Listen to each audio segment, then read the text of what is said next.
Lu pernah nggak sih lihat temen yang kalau pacaran tuh kayak budak cinta banget? Apa-apa ngikut, apa-apa nurut, sampai kayak nggak punya kehidupan sendiri.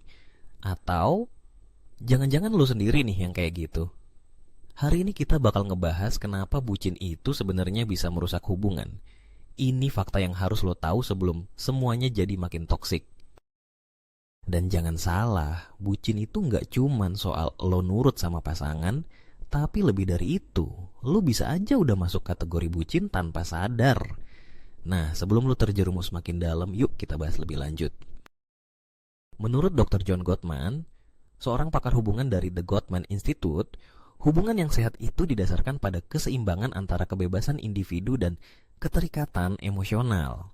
Kalau salah satu pihak kehilangan jati diri karena terlalu bucin, hubungan itu bakal lebih rentan terhadap konflik dan ketidakseimbangan. Nah, dengerin tuh. Hubungan yang sehat tuh kayak tim sepak bola. Dua-duanya harus sama-sama main. Bukan cuma satu orang yang lari-lari ngejar bola sementara yang lain cuma diem aja nungguin. Kalau lo terus-terusan ngejar, sementara dia santai aja, lama-lama lo capek sendiri. Nggak heran banyak yang akhirnya stres sendiri dalam hubungan. Gue ngerti kok, jatuh cinta tuh emang bikin lo pengen ngabisin waktu bareng doi setiap saat. Tapi kalau lo sampai kehilangan teman, ninggalin hobi lo, atau bahkan nurutin semua maunya pasangan lo tanpa mikirin diri sendiri, nah ini udah masuk ke zona merah cuy.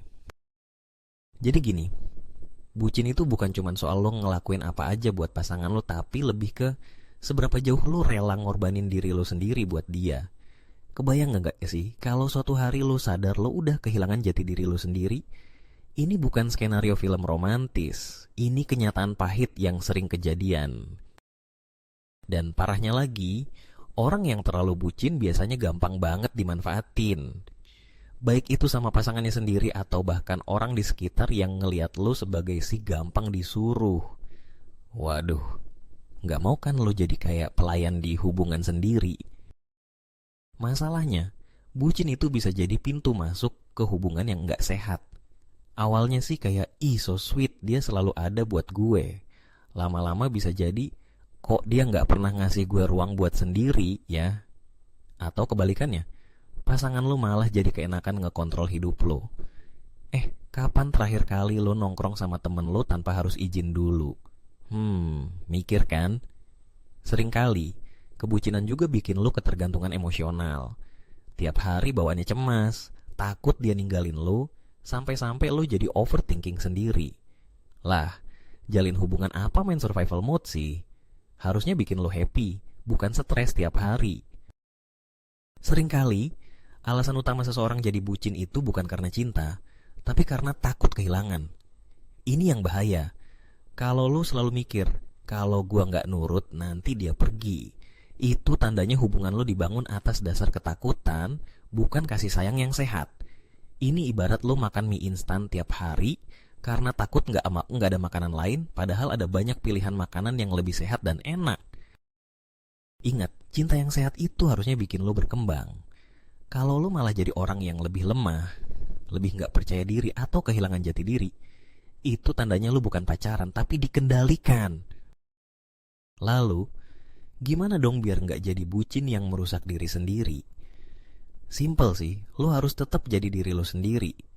Jangan takut buat punya opini, punya ruang sendiri, dan tetap ngejar impian lo meskipun lo pacaran. Pasangan yang bener tuh bakal dukung lo, bukan malah ngekang lo.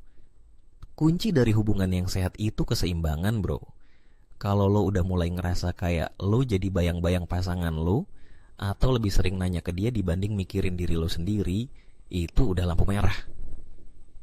Jadi mulai sekarang, yuk belajar bedain mana cinta yang sehat dan mana yang bikin lo jadi boneka gak bersuara. Gak usah takut sendirian, gak usah takut kalau lo gak nurut, terus dia bakal cabut. Kalau dia pergi cuma gara-gara lo mulai mencintai diri lo sendiri, berarti dia emang gak layak buat lo dari awal. Jadi, buat lo yang ngerasa masih ada di fase bucin akut, mending mulai dikurang-kurangin deh. Sebelum hubungan lo makin gak sehat, baiknya jalanin hubungan yang sehat dengan ikatan pernikahan.